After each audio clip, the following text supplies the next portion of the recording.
Hi, my name is Ming, and today I'm going to talk about a bad holiday experience that I had in the past. Okay, last year I took a trip to one of the most beautiful places with the most beautiful tea gardens in it of my country. It was supposed to be a fun and exciting trip, as my tour guide had told me, but instead, it actually became a boring affair in the end. Anyway, I had planned it for this trip well in advance since I don't really get much vacation time for my job. To make the trip really smooth and fun, I even contacted a famous tour organizing agencies of my country who was supposed to manage everything from booking the hotel to deciding the food menu. For all these arrangements, of course, I had to pay some good amount of money to the touring agency, but I didn't really mind it much since they assured me of a fun and exciting trip. Now everything, now everything was alright with my trip, and until reaching our destination. After all, the bus, which took us to the destination, were very nice and comfortable. But things started to become a bit messy and unpleasant as soon as I arrived at my hotel. In fact, the hotel chosen for our stay was smelling foul smell. To make things a bit more complicated for me, the hotel manager told me that I would need to share my room with another guest. Apparently because the hotel didn't have enough rooms for all the guests. However, the worst part of the tours was that my visiting period to the tea garden was cut short to the forecast of some bad weather.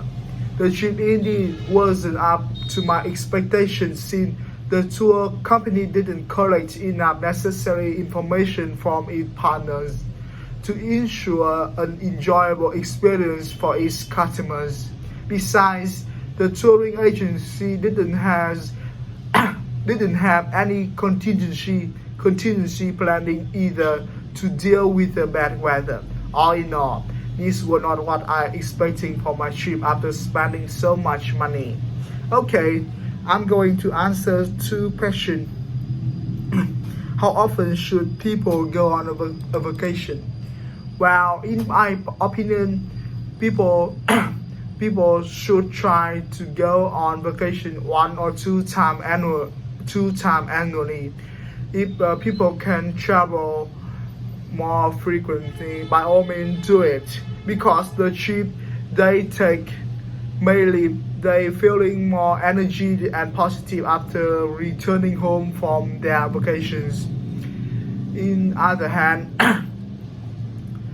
failing to take time for themselves can lead to serious health issues. Research has found that adults who take yearly vacation are less likely to develop heart disease than adults who don't.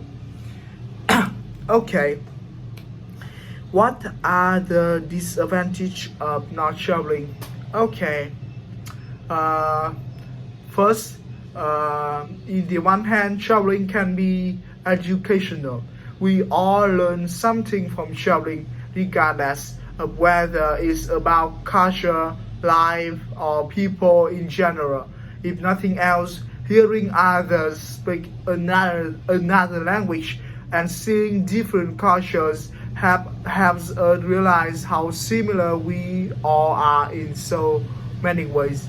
It's also a good self-development as we generally become more open-minded and appreciate other people when we travel. Okay. In other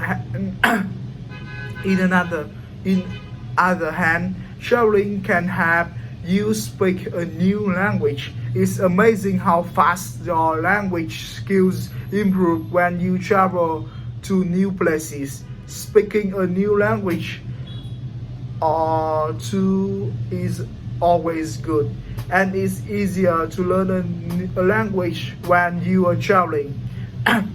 Now, I'm never going to say my English is perfect. It's actually quite terrible, but I can find one or two things on the menu if I had to.